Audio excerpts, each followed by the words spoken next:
This presentation from Gardner Developments. I don't think I got you a packet earlier. You didn't have a nameplate, so. I think you might have heard it before. For those of you that I have not met, I am Tammy Creason. I am here from Gardner Development out of Springfield, Missouri tonight. I did have the honor of meeting several of you. I see a lot of familiar faces. 2 years ago now, when we first came and talked to you guys about a possible housing project.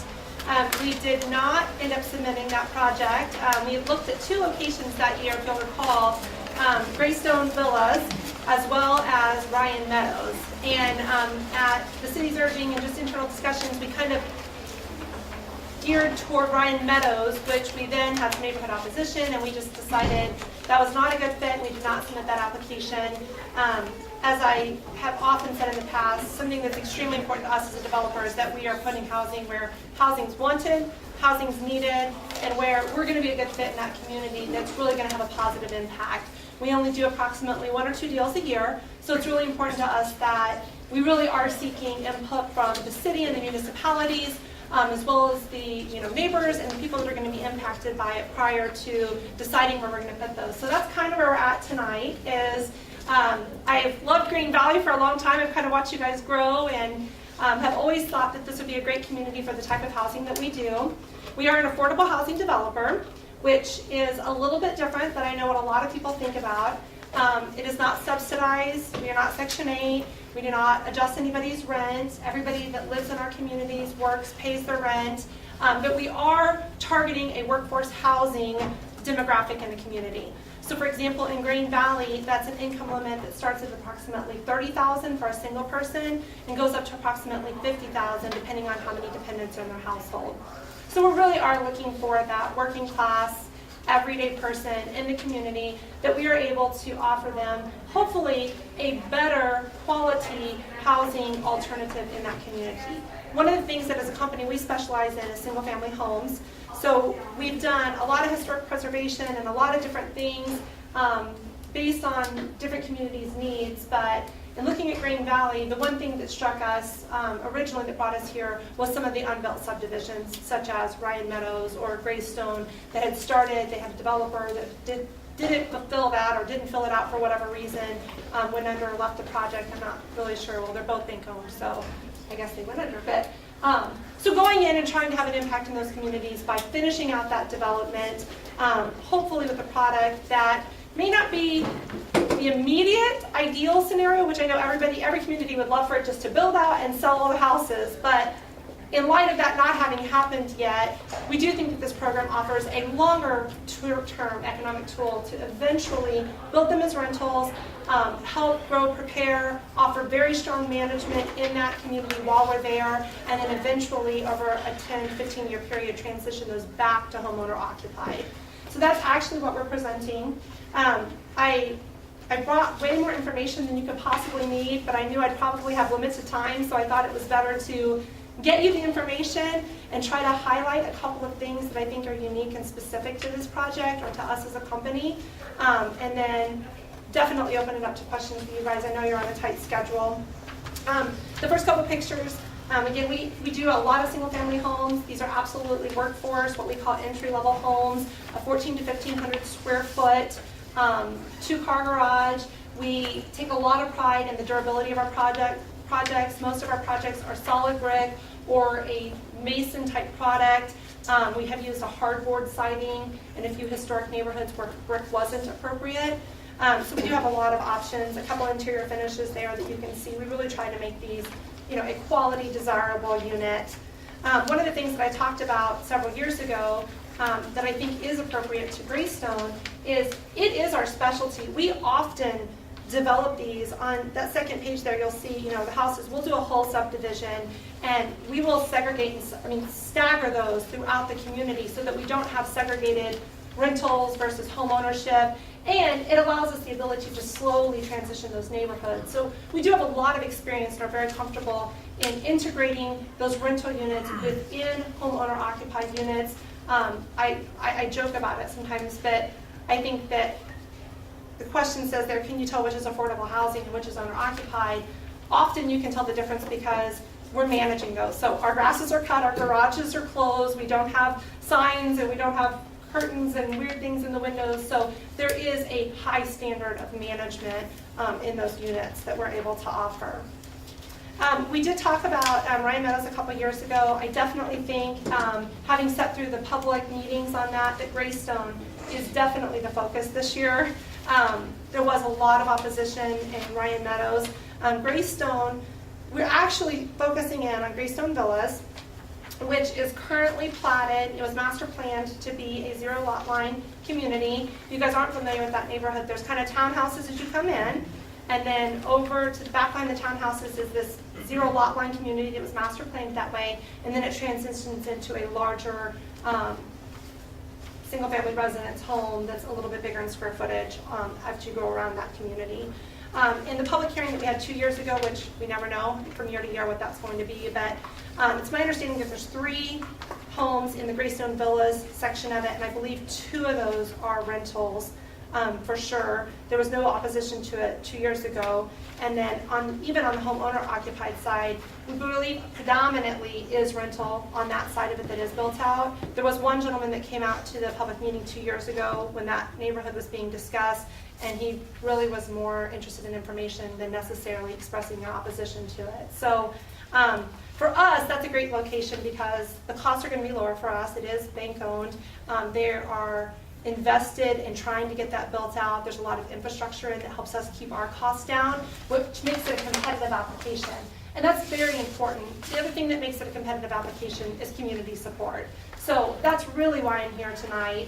I want a project that you guys want and that I feel comfortable you guys are going to support, going into the state, because the state really does give heavy weight and preference to that, to ensure that that goal is being met, that this is a needed, wanted project. So other than that, we are looking at, we would propose it as a community that would be consistent with that lot line.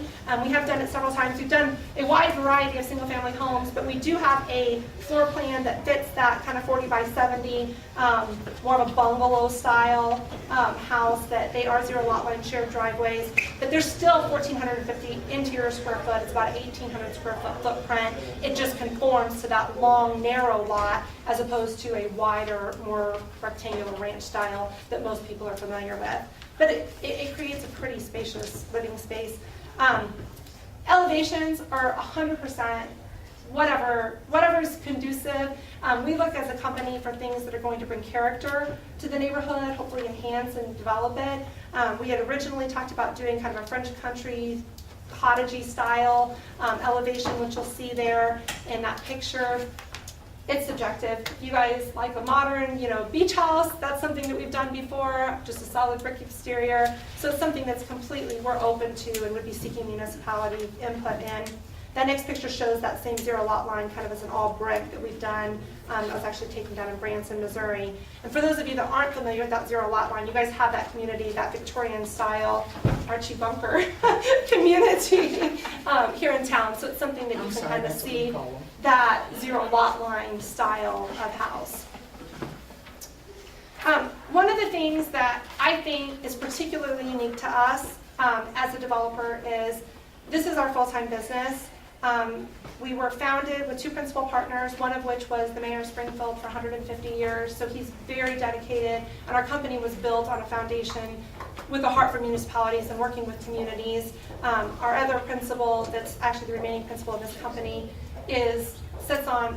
he's on Missouri Main Street Board and a lot of downtown revitalizations. He's worked actively with the governor on different housing programs. So it is something that we really do put our name and reputation out there, and it's something that's very important to us. We are absolutely not perfect, but I would welcome you guys to check around on us, call communities that we're in, drive some of our communities. If you see something bad, again, we're probably not perfect, but the difference I think is that if you bring it to our attention, we're very, very responsive in trying to maintain those. The majority of our money is made on the back end, so it's very important to us that those homes perform, hold their value, and remain intact and in good condition so that they're selling for a higher value at the end of that project. Do you have any with basements? We do not have any with basements. That was actually part of the problem with Ryan Meadows. Again, this is supposed to be a workforce entry-level housing, And when you look at it on a statewide basis, whereas basements are really popular in a lot of areas of the states, they aren't in all areas of the states, and they're not conducive to being built that way.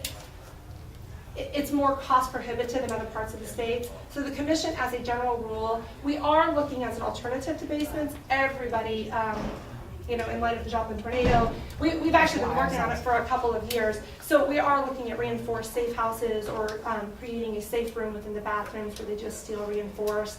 We've done it in some closets, some like storage closets that were reinforced, that were vented, so that it does create a safe room for storm shelter. So that's something that we've given a lot more attention to, green standards and things through the years that we always trying to outdo ourselves. So, but the shelter part is important because I am realizing a lot of people don't think about it, but one of the terminology is it's not if, it's when.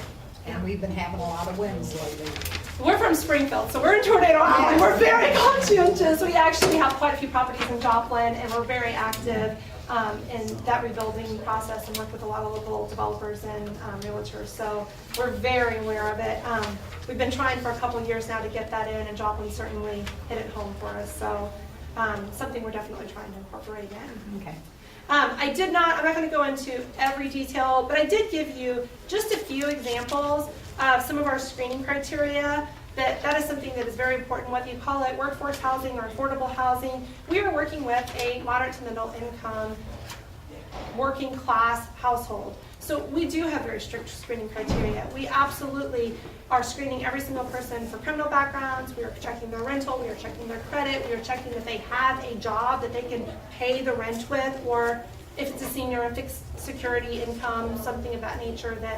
So that's very important to us. So I did give you just a few examples of some of our standard qualification criteria. You'll see it on the criminal background that it's pretty extensive, which honestly is probably one of the positives in trying to integrate those with homeownership, that's actually not a privilege that you often have with a homeowner-occupied home, that you don't have, the bank's not doing a criminal check on the person living next to you. So it is a tool that we're able to get people in and monitor that to at least hopefully assist in a better transition for a solid neighborhood in the future. I picked just a few things out of our rules and regulations, and I won't go through them all, but our lease is probably 7 pages long. We have probably another 10 pages of rules, regulations, but things from if their grass isn't mowed to their garage doors have to be closed during the day. They can't leave their trash cans out except on trash day. They have to bring them back in the garage and close the door. So things like that really are, I think, what contributes to them being presentable, strong, contributing neighborhoods for the 15-year period that they are rental houses. They do eventually transition to homeownership occupied, as I said. It's a 15-year program, so we're actually just on the cusp of that with one of our first communities. You guys, as an alderman, were the first person that ever asked me this, that said, how many of those people are still there 15 years later? And I called my management company in our very first community. I said this earlier, that there was 30 homes built. It was an integrated neighborhood. And at that time, there was still 10 people that were original residents that had lived there the full, at that point it was 12 years, that were preparing for that homeownership transition. What is special about the program is you don't have to be there that whole 15 years. Whoever's eligible at the time gets that same vested discount at that point. So if they've been there 3 years or 5 years or 10 years or 15 years, the difference is how much of a discount that they're able to get. One of the things that I included with you, and I won't go into it in detail because I could do a whole day class on it, is just to give you guys a little bit more understanding on what the tax credit program is. Basically, it was initiated 15 years ago, a little over 15 years ago, as part of a welfare reform push that the government had a lot of subsidized housing, and what they found out was that the government was not a very good manager. And so we had lots of housing that was ran down, poorly managed, and in a deteriorated condition that really we were often going in and bulldozing and starting over. So this particular program was absolutely incentivized as a public-private partnership, that instead of the government building and trying to manage housing, which they weren't good at, it was an incentive program to bring in private developers that were good at managing, that's all we do is manage properties, build and manage properties. So we basically got these tax credits on the front end. We sell them to large corporations or investors. That's often local insurance companies, local banks. They do get a community reinvestment credit for investing in these communities. So, I mean, it's not uncommon that you might have a local investor and they stay in that project for the full 15 years also. So we're not only managing it, but we're reporting back to them the performance and monitoring that. They're driving through and have that second set of eyes for us. So basically, we get tax credits up front. We sell those to banks, insurance companies, or large corporations in exchange for equity. So that equity basically reduces our construction costs. So we're able to build an above average product that in exchange for those tax credits and that equity to reduce that construction cost, we agree to then promote it as workforce affordable, that moderate to middle income, and meet that specific niche.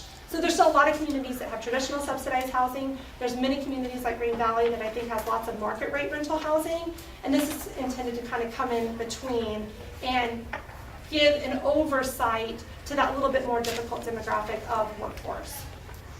So I gave you probably more information than you want to know on the tax credits, but that's something that I think a lot of people don't understand and probably leave these sessions wondering, well, how do I get my money? Or if I'm not going to charge very much rent and I'm going to do this great quality house, how does that happen? So I just wanted to give you a little bit of information on how that happens and our role in it. Other than that, for this community, I think that we were suggesting putting in 32 single-family homes, and that was based strictly on that's how many lots are there. So that actually fits our model as a company. 30 to 40 units is about our model that we feel like isn't going to come in and saturate the market, but has a manageable presence there for us. That we can offer local. There will be a local on-site manager hired should it be awarded, a local maintenance technician hired should it be awarded, and then we obviously have substantial corporate staff throughout the state of Missouri, including local district managers, corporate staff in Springfield, as well as the ownership representation that we're out and about doing annual inspections, and the states are out and about doing annual inspections. So that's kind of where we're at. We are not seeking any formal requests tonight. I really just wanted your input. Again, I know a lot of you have heard this field before when we talked about it a couple years ago. I wanted to start a little bit earlier. We had talked about it last year and talked about regrouping, and we just got a little bit late start. We had a couple projects already in the work, and so we kind of just backed off. And so I really just wanted to get a little bit earlier, jump at it this year, get some initial feedback just on how you guys feel about the location, the idea of the affordable housing being rental, transitioning to home ownership, and really if it's something that you think you guys could strongly support. Ultimately, we don't ask anything from the city. We don't ask for matched funds or any kind of incentives. Really, we're just asking for a strong letter of support should we move forward with that. If we did, we would submit our applications. We think that they're going to go in about September of this year, August or September. So we have a little bit of time. But again, for us as a company, I'm kind of in my planning phase, and I'm out kind of talking to communities and trying to help zone in. We usually put in 2 to 3 applications, knowing that we'll hopefully, in a wonderful year, it's a very competitive program. There are a lot of developers out there doing this type of housing. So, on a good year, we might get 1. On a great year, we might get 2 applications. So we just want to see if you think Green Valley might be something that you guys could support as an application for us this year. I know I rushed through that. It was a lot for some of you guys that are new and hadn't heard it before, but. Anyone have any questions? I still prefer homeowners. I think we need more homeowners versus more rental property in our city. I think that you're probably not alone in that. We have tons of rental property in Green Valley. Do we know what that breakdown is? Huh? Do we What know is the that breakdown? is? Roughly. Isn't it about 33% is the Yeah, I last heard count that we had? 30. On rentals? Yeah, rentals versus How many owner-occupied. empties? I mean, Oh, Was I the don't know, occupancy we've rate? got, how many homes do we have sitting empty due to foreclosures? I can't give you that number right now, I can do that for you. Okay. Then you got, on top of the rental properties that we know are rental properties, you got the homes that are being rented that aren't supposed to be being rented, but they're getting rented. And I don't think there's any argument that most communities' preference is to have the homeowner occupied, housing being built. This is just an alternative to hopefully ultimately get you that, just on a little bit slower progression of that Keyword is happening. hopefully. Well, so- Now, are you up to date on what we are doing over on that side over there? With On that Greystone? development? No, with the development on the other side of our, over there by that side of the street, the theater and all that? I am. We actually looked at some land. Another person that's associated with that project had actually called us to ask us if we would be interested in presenting this project on a tract of land over a little bit closer to that. And I just said we think that this is an unbuilt neighborhood, kind of going back to what this woman just said, that it's an unbuilt neighborhood that isn't, it really, to grow and create new housing on a different part of town, that when you have unbuilt neighborhoods that have stalled out and aren't being developed, probably didn't meet our internal goals. So I've heard a lot of excitement about that though, and what's going in there. And we can call you if we can't get any questions. up. Absolutely. My phone number, you guys have my business card there. Our website is on your brochure. You're welcome to get on and check out any of our communities that we have locally. What would be the best appropriate way, do you think, to get feedback from you guys, that we would have an indication of support that we could move forward, or say this isn't? I think right now you've got a few new people on the board, so I think what might be good is to give them an opportunity to go through this information and provide you some feedback, myself some feedback, any questions that they might have, and then reconvene. They'll meet again in 2 weeks and try to get a general consensus at that time if they want more information or somebody's got another question. And I think that works for me.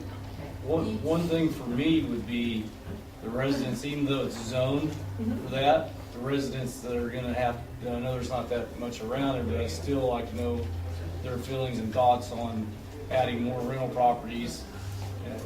I mean, I gotta go back and do some research, because but to me, this is just another way of saying, working the HUD, just another way of doing it. It's, to me, that's the way I read it. Yeah, and absolutely. I mean, that's why I'm trying to get you guys the information. I was trying to give a little bit more information on some of the differences between this. I had met with Ms. Barton prior to this and definitely tried to offer her, I actually think I gave her a list of every community that we're in the state of Missouri. So you're very welcome to call any of those municipalities just to get a perspective on the impact it had in their community, if they felt like it worked, or if it was a fit, or how we've done managing that. I absolutely would welcome that, because there is a big distinction in the HUD program and how this is set up, the foundation of it, and managed. But I completely understand that, and that's something we fight all the time. So, I mean, I absolutely would welcome. I'm not saying there's anything wrong with HUD, I'm just saying, No. to me, it's the same floor mat almost, but just a different way of doing it. And again, the biggest difference is we do not pay their rent. So they have to have a job, they have to be working, they have to be contributing, living, working in the community in order to be able to live there.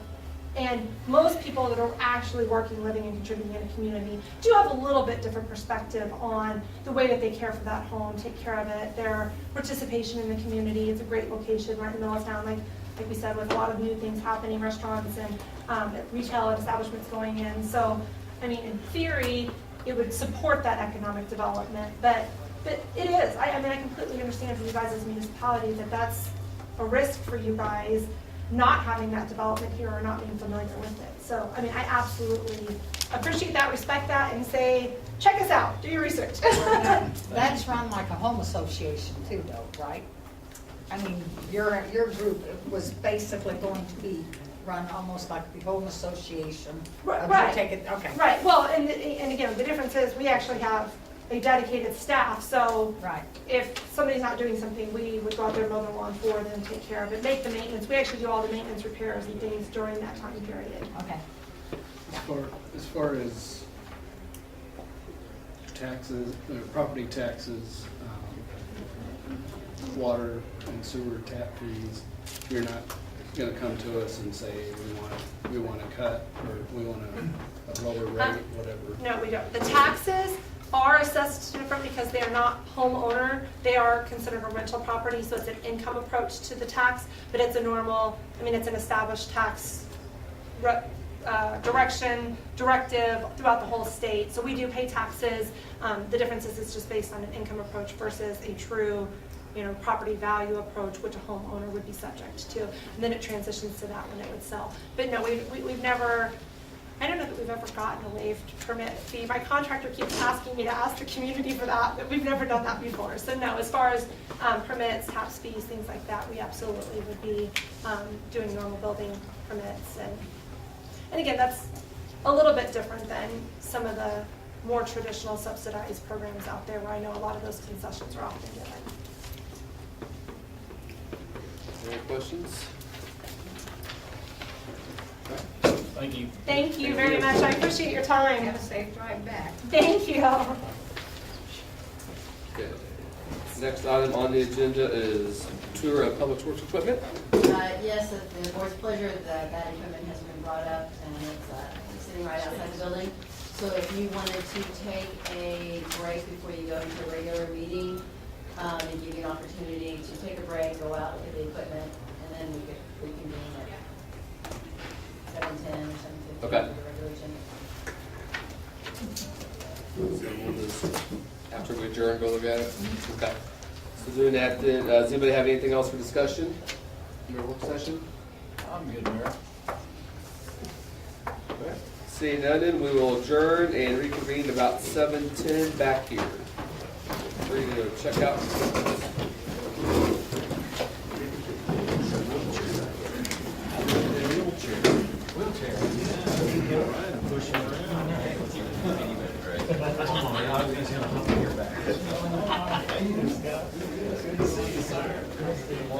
Yeah, I know.